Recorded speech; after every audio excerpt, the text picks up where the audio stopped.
Hi ವೀಕ್ಷಕರೇ, ಎಲ್ಲರಿಗೂ ನಮಸ್ಕಾರ. ನೋಡಿ, ಗೃಹಲಕ್ಷ್ಮಿ ಯೋಜನೆಯ ಪ್ರತಿ ಫಲಾನುಭವಿಗಳಿಗೆ ಒಟ್ಟಿಗೆ 3 ತಿಂಗಳ 6,000 ಹಣನ ನಿಮ್ಮ ಬ್ಯಾಂಕ್ ಖಾತೆಗೆ ಜಮಾ ಮಾಡ್ತೀವಿ ಅಂತ ಸರ್ಕಾರ ಭರ್ಜರಿ ಗುಡ್ಡಿಸ್ನ ಕೊಟ್ಟಿದ್ದು, ಈಗಾಗಲೇ ಫಲಾನುಭವಿಗಳಿಗೆ 3 ತಿಂಗಳ 6,000 ಹಣ ಜಮಾ ಆಗ್ತಾ ಇದೆ.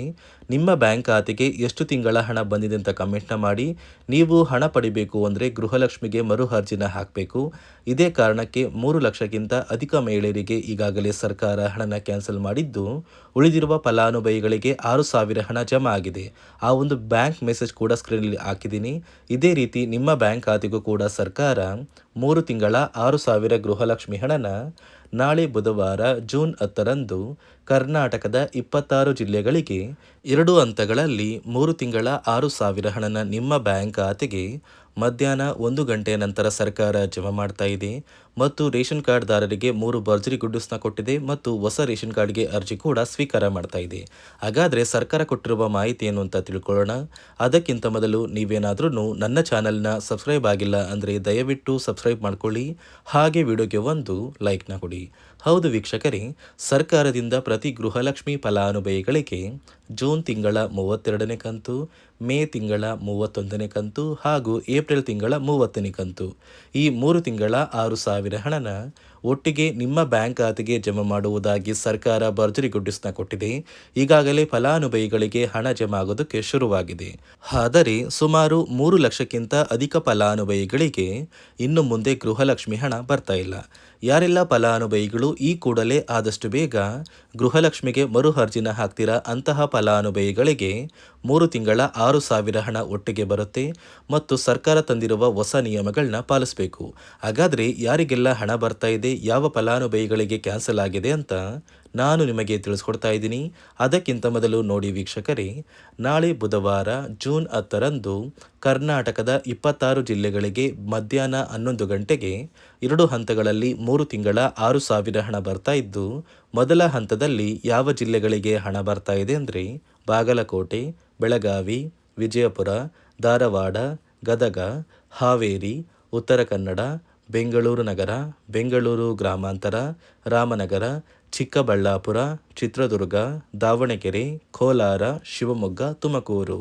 ಅದೇ ರೀತಿ 2ನೆಯ ಹಂತದಲ್ಲಿ ಚಾಮರಾಜನಗರ, ಚಿಕ್ಕಮಗಳೂರು, ದಕ್ಷಿಣ ಕನ್ನಡ, ಹಾಸನ, ಕೊಡಗು, ಮಂಡ್ಯ, ಮೈಸೂರು, ಉಡುಪಿ, ಬಳ್ಳಾರಿ, ಬೀದರ್, ಕಲಬುರಗಿ, ಕೊಪ್ಪಳ, ರಾಯಚೂರು, ಯಾದಗಿರಿ, ವಿಜಯನಗರ. ಹೀಗೆ 2 ಹಂತಗಳಲ್ಲಿ 3 ತಿಂಗಳ 6,000 ಹಣನ ಪ್ರತಿಯೊಂದು ಫಲಾನುಭವಿಗಳಿಗೆ ಸರ್ಕಾರ ಜಮಾ ಮಾಡ್ತಾ ಇದೆ.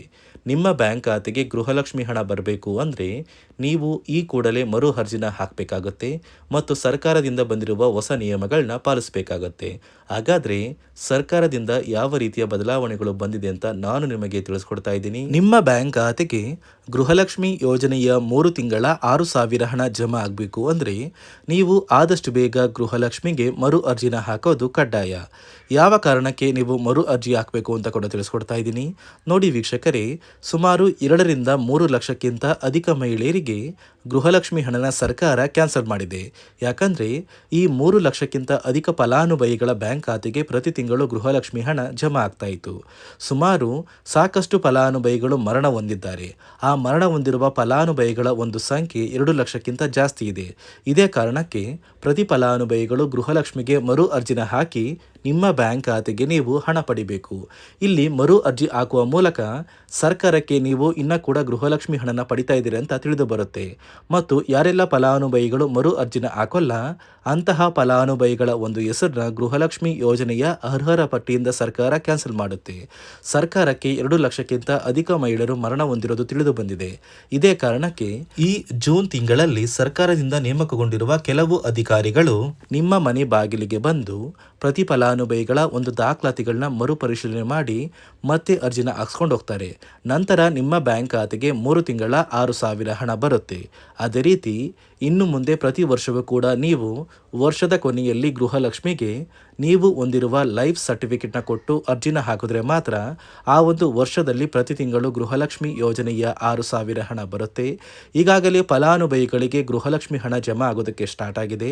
ಆದಷ್ಟು ಬೇಗ ಈ ಜೂನ್ ತಿಂಗಳಲ್ಲಿ ಪ್ರತಿಯೊಬ್ಬರು ಗೃಹಲಕ್ಷ್ಮಿಗೆ ಮರು ಅರ್ಜಿನ ಹಾಕಿ ಈ ಒಂದು ಹಣನ ಪಡ್ಕೊಳ್ಳಿ. ಮತ್ತು ಸರ್ಕಾರ ಈ ಗೃಹಲಕ್ಷ್ಮಿ ಹಣಕ್ಕೆ ಕೆಲವು ನಿಯಮಗಳನ್ನ ಕೂಡ ಜಾರಿಗೆ ತಂದಿದೆ.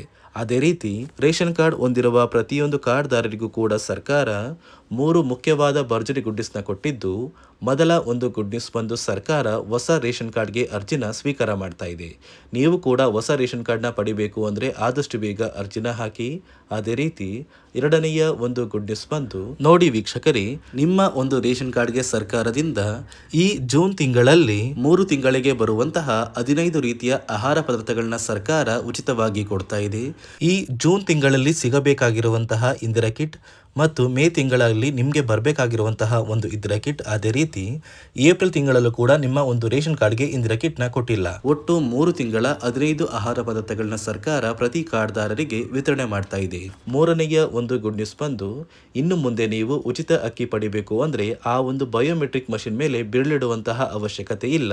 ಯಾಕಂದರೆ ಇದೀಗ ಸರ್ಕಾರ ನಿಮ್ಮ ಒಂದು ಬೆರಳು ಆ ಒಂದು ಮಷಿನಲ್ಲಿ ಎಂಟ್ರಿ ಆಗಿಲ್ಲ ಅಂದರೂ ಕೂಡ ಆ ಒಂದು ಅಧಿಕಾರಿಗಳು ಪುಸ್ತಕದಲ್ಲಿ ನಿಮ್ಮ ಒಂದು ಹೆಸರನ್ನ ಬರ್ಕೊಂಡು ನಿಮ್ಮ ಕಾರ್ಡಿಗೆ ಅಕ್ಕಿನ ಕೊಡಬೇಕು ಅಂತ ಸರ್ಕಾರ ಆದೇಶ ಕೊಟ್ಟಿದ್ದು, ಈ 3 ಗುಡ್ ನ್ಯೂಸ್ನ ಪ್ರತಿಯೊಂದು ಫಲಾನುಭವಿಗಳಿಗೆ ಸರ್ಕಾರ ಕೊಡ್ತಾ ಇದೆ. ಇದರ ಜೊತೆಗೆ ನಿಮ್ಮ ಬ್ಯಾಂಕ್ ಖಾತೆಗೆ ಗೃಹಲಕ್ಷ್ಮಿ ಯೋಜನೆಯ ಹಣ ಇನ್ನು ಮುಂದೆ ಬರಬೇಕು ಅಂದರೆ 5 ರೀತಿಯ ಹೊಸ ನಿಯಮಗಳನ್ನ ನೀವು ಪಾಲಿಸಬೇಕು ಅಂತ ಸರ್ಕಾರ ಆದೇಶ ಕೊಟ್ಟಿದೆ. ಅದೇ ರೀತಿ ನೋಡಿ ಸ್ನೇಹಿತರೆ, ಈ ಬಾರಿ ಸುಮಾರು 3 ಲಕ್ಷಕ್ಕಿಂತ ಅಧಿಕ ಫಲಾನುಭವಿಗಳ ಬ್ಯಾಂಕ್ ಖಾತೆಗೆ ಸರ್ಕಾರ ಗೃಹಲಕ್ಷ್ಮಿ ಯೋಜನೆಯ ಹಣನ ಜಮಾ ಮಾಡ್ತಾ ಇಲ್ಲ. ಕಾರಣ ಏನು ಅಂದರೆ, ನಿಮ್ಮ ಬ್ಯಾಂಕ್ ಖಾತೆಗೆ ಡೆಬಿಟ್ ಮೂಲಕ ಹಣ ಜಮಾ ಮಾಡುವಂತಹ ಸಂದರ್ಭದಲ್ಲಿ ಸರ್ಕಾರ ಸಾಕಷ್ಟು ಫಲಾನುಭವಿಗಳ ಒಂದು ಬ್ಯಾಂಕ್ ಖಾತೆಗೆ ಹಣ ಜಮಾ ಮಾಡೋದನ್ನು ಕ್ಯಾನ್ಸಲ್ ಮಾಡಿದೆ. ಯಾಕಂದರೆ ಇತ್ತೀಚೆಗೆ ಹಣಕಾಸು ಇಲಾಖೆ ಜಾರಿಗೆ ತಂದಿರುವ 5 ನಿಯಮಗಳ ಆಧಾರದ ಮೇಲೆ ಪ್ರತಿಯೊಂದು ಫಲಾನುಭವಿಗಳಿಗೆ ಸರ್ಕಾರ ಈ ಒಂದು ಹಣನ ಜಮಾ ಮಾಡ್ತಾ ಇದ್ದು, ಯಾರೆಲ್ಲ ಫಲಾನುಭವಿಗಳು ಈ ನಿಯಮಗಳನ್ನ ಪಾಲಿಸಿಲ್ಲ ನಿಮ್ಮ ಬ್ಯಾಂಕ್ ಖಾತೆಗೂ ಕೂಡ ಹಣ ಜಮಾ ಆಗೋದಿಲ್ಲ. ಹಾಗಾದರೆ ಬನ್ನಿ ಸ್ನೇಹಿತರೆ, ಸರ್ಕಾರ ಜಾರಿಗೆ ತಂದಿರುವ ಆ 5 ಹೊಸ ನಿಯಮಗಳು ಏನು ಅಂತ ನಾನು ನಿಮಗೆ ತಿಳಿಸ್ಕೊಡ್ತಾ ಇದ್ದೀನಿ. ನೋಡಿ ಸ್ನೇಹಿತರೆ, ಮೊದಲನೆಯ ಒಂದು ನಿಯಮ ಬಂದು, ಸಾಕಷ್ಟು ಫಲಾನುಭವಿಗಳು ಹೊಂದಿರುವಂತಹ ಒಂದು ರೇಷನ್ ಕಾರ್ಡ್ ಏನಿದೆ ಆ ಒಂದು ರೇಷನ್ ಕಾರ್ಡ್ನ ಮನೆಯ ಸದಸ್ಯರ ಪ್ರತಿಯೊಬ್ಬರ ಒಂದು ಆಧಾರ್ ಕಾರ್ಡ್ನ ನಿಮ್ಮ ರೇಷನ್ ಕಾರ್ಡ್ಗೆ ಕಡ್ಡಾಯವಾಗಿ ಲಿಂಕ್ ಮಾಡಿಸ್ಬೇಕು. ಅಂದರೆ ಈ ಒಂದು ಲಿಂಕ್ ಮಾಡಿಸುವಂತಹ ಒಂದು ಪ್ರೊಸೀಜರ್ಗೆ ಸರ್ಕಾರ KYC ಅಂತ ಕರೀತಾರೆ. ನಿಮ್ಮ ರೇಷನ್ ಕಾರ್ಡ್ಗೆ ಇನ್ನೂ ಸಹ KYC ಆಗಿಲ್ಲ ಅಂದರೆ ನಿಮ್ಮ ಬ್ಯಾಂಕ್ ಖಾತೆಗೆ ಸರ್ಕಾರ ಮುಂದಿನ ದಿನಗಳಲ್ಲಿ ಗೃಹಲಕ್ಷ್ಮಿ ಯೋಜನೆಯ ಹಣನ ಕ್ಯಾನ್ಸಲ್ ಮಾಡುತ್ತೆ. ಅದೇ ರೀತಿ ಎರಡನೆಯ ಒಂದು ನಿಯಮ ಬಂದು, ಸಾಕಷ್ಟು ಫಲಾನುಭವಿಗಳು ಕಳೆದ 3 ತಿಂಗಳಿಂದ ಸರ್ಕಾರದಿಂದ ಬರ್ತಾ ಇರುವಂತಹ ಒಂದು ರೇಷನ್ ಏನಿದೆ ಅಂದರೆ ಉಚಿತ ಅಕ್ಕಿ ಏನಿದೆ, ಈ ಒಂದು ರೇಷನ್ನ ಪಡ್ಕೋತಾ ಇಲ್ಲ. ಒಂದು ವೇಳೆ ಕಳೆದ 3 ತಿಂಗಳಿಂದ ನೀವು ರೇಷನ್ನ ಪಡ್ಕೊಂಡಿಲ್ಲ ಅಂದರೆ ಸರ್ಕಾರ ನಿಮ್ಮ ಬಳಿ ಇರುವಂತಹ ಒಂದು ರೇಷನ್ ಕಾರ್ಡ್ನ ಕ್ಯಾನ್ಸಲ್ ಮಾಡುತ್ತೆ.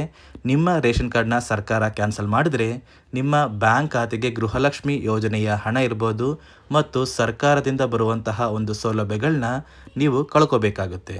ಅದೇ ರೀತಿ ಮೂರನೆಯ ಒಂದು ನಿಯಮ ಬಂದು, ನೋಡಿ ಸ್ನೇಹಿತರೆ, ನಿಮ್ಮ ಬಳಿ ಇರುವಂತಹ ಒಂದು ಆಧಾರ್ ಕಾರ್ಡ್ ಏನಿದೆ ಆ ಒಂದು ಆಧಾರ್ ಕಾರ್ಡ್ನ ಕಳೆದ 15 ವರ್ಷಗಳಲ್ಲಿ ನೀವು ಯಾವುದೇ ರೀತಿಯ ಒಂದು ತಿದ್ದುಪಡಿನ ಮಾಡಿಸಿಲ್ಲ ಅಂದರೆ ನಿಮ್ಮ ಬ್ಯಾಂಕ್ ಖಾತೆಗೆ ಸರ್ಕಾರ ಗೃಹಲಕ್ಷ್ಮಿ ಯೋಜನೆಯ ಹಣನ ಕ್ಯಾನ್ಸಲ್ ಮಾಡುತ್ತೆ. ಯಾಕಂದರೆ ಸರ್ಕಾರದಿಂದ ಬಂದಿರುವಂತಹ ಒಂದು ಆದೇಶದ ಪ್ರಕಾರ ಪ್ರತಿಯೊಂದು ಫಲಾನುಭವಿಗಳು ಕಳೆದ 15 ವರ್ಷಗಳಲ್ಲಿ ಯಾವುದೇ ರೀತಿಯ ಒಂದು ತಿದ್ದುಪಡಿನ ನಿಮ್ಮ ಆಧಾರ್ ಕಾರ್ಡ್ಗೆ ನೀವು ಮಾಡಿಸಿಲ್ಲ ಅಂದರೆ ಕಡ್ಡಾಯವಾಗಿ ಆದಷ್ಟು ಬೇಗ ನಿಮ್ಮ ಆಧಾರ್ ಕಾರ್ಡ್ಗೆ ತಿದ್ದುಪಡಿನ ಮಾಡಿಸಿ. ಅದೇ ರೀತಿ ನಾಲ್ಕನೆಯ ಒಂದು ನಿಯಮ ಬಂದು, ನಿಮ್ಮ ಕುಟುಂಬದ ಒಂದು ವಾರ್ಷಿಕ ಆದಾಯ 7 ಲಕ್ಷಕ್ಕಿಂತ ಕಡಿಮೆ ಇರಬೇಕು. ಒಂದು ವೇಳೆ ನಿಮ್ಮ ಕುಟುಂಬದ ವಾರ್ಷಿಕ ಆದಾಯ 7 ಲಕ್ಷಕ್ಕಿಂತ ಜಾಸ್ತಿ ಇದ್ದರೆ ನಿಮ್ಮ ಬ್ಯಾಂಕ್ ಖಾತೆಗೆ ಸರ್ಕಾರ ಗೃಹಲಕ್ಷ್ಮಿ ಯೋಜನೆಯ ಹಣನ ಕ್ಯಾನ್ಸಲ್ ಮಾಡುತ್ತೆ. ಅದೇ ರೀತಿ ಐದನೆಯ ಒಂದು ನಿಯಮ ಬಂದು, ನಿಮ್ಮ ಕುಟುಂಬದ ಸದಸ್ಯರು ಅಥವಾ ಗೃಹಲಕ್ಷ್ಮಿ ಯೋಜನೆಯ ಫಲಾನುಭವಿಗಳು ಯಾರು ಕೂಡ ಸರ್ಕಾರಿ ನೌಕರರಾಗಿ ಕಾರ್ಯನಿರ್ವಹಿಸ್ತಾ ಇರಬಾರ್ದು. ಒಂದು ವೇಳೆ ನಿಮ್ಮ ಕುಟುಂಬದಲ್ಲಿ ಯಾರೇ ಆಗಿದ್ರೂ ಸರ್ಕಾರಿ ನೌಕರರಾಗಿ ಕಾರ್ಯನಿರ್ವಹಿಸ್ತಾ ಇದ್ದರೆ ನಿಮ್ಮ ಬ್ಯಾಂಕ್ ಖಾತೆಗೆ ಗೃಹಲಕ್ಷ್ಮಿ ಯೋಜನೆಯ ಹಣ ಕ್ಯಾನ್ಸಲ್ ಆಗುತ್ತೆ. ಈ 5 ನಿಯಮಗಳ ಆಧಾರದ ಮೇಲೆ ಪ್ರತಿಯೊಂದು ಫಲಾನುಭವಿಗಳಿಗೆ ಸರ್ಕಾರ ಹಣ ಜಮಾ ಮಾಡ್ತಾ ಇದೆ. ಒಂದು ವೇಳೆ ನೀವು ಈ 5 ನಿಯಮಗಳನ್ನ ಪಾಲಿಸಿಲ್ಲ ಅಂದ್ರೆ ನೀವು ಕೂಡ ಗೃಹಲಕ್ಷ್ಮಿ ಯೋಜನೆಯ ಹಣದಿಂದ ವಂಚಿತರಾಗಬೇಕಾಗುತ್ತೆ. ನೋಡಿ ವೀಕ್ಷಕರೇ, ಸರ್ಕಾರದಿಂದ ಪ್ರತಿ ಫಲಾನುಭವಿಗಳಿಗೆ ಒಟ್ಟಿಗೆ 3 ತಿಂಗಳ 6,000 ಗೃಹಲಕ್ಷ್ಮಿ ಹಣನ ಜಮಾ ಮಾಡ್ತಾ ಇದ್ದು, ಆದಷ್ಟು ಬೇಗ ಗೃಹಲಕ್ಷ್ಮಿ ಹಣ ನಿಮ್ಮ ಬ್ಯಾಂಕ್ ಖಾತೆಗೆ ಬರುತ್ತೆ. ಅದೇ ರೀತಿ ರೇಷನ್ ಕಾರ್ಡ್ದಾರರಿಗೂ ಭರ್ಜರಿ ಗುಡ್ಡಿಸ್ನ ಕೊಟ್ಟಿದ್ದು, ಪ್ರತಿ ಫಲಾನುಭವಿಗಳಿಗೆ ಎಲ್ಲ ರೀತಿಯ ಸೌಲಭ್ಯ ಸಿಗುತ್ತೆ ಅಂತ ಹೇಳ್ತಾ, ಇದಿಷ್ಟು ಸರ್ಕಾರದಿಂದ ಬಂದಿರುವ ಹೊಸ ಮಾಹಿತಿಯಾಗಿದೆ. ನಾನು ಕೊಟ್ಟಿರುವ ಮಾಹಿತಿ ನಿಮಗೆ ಇಷ್ಟ ಆಗಿದ್ದಲ್ಲಿ ದಯವಿಟ್ಟು ಪ್ರತಿಯೊಬ್ಬರು ನನ್ನ ಚಾನಲ್ನ ಸಬ್ಸ್ಕ್ರೈಬ್ ಮಾಡ್ಕೊಳ್ಳಿ, ಹಾಗೆ ವಿಡಿಯೋಗೆ ಒಂದು ಲೈಕ್ನ ಕೊಡಿ.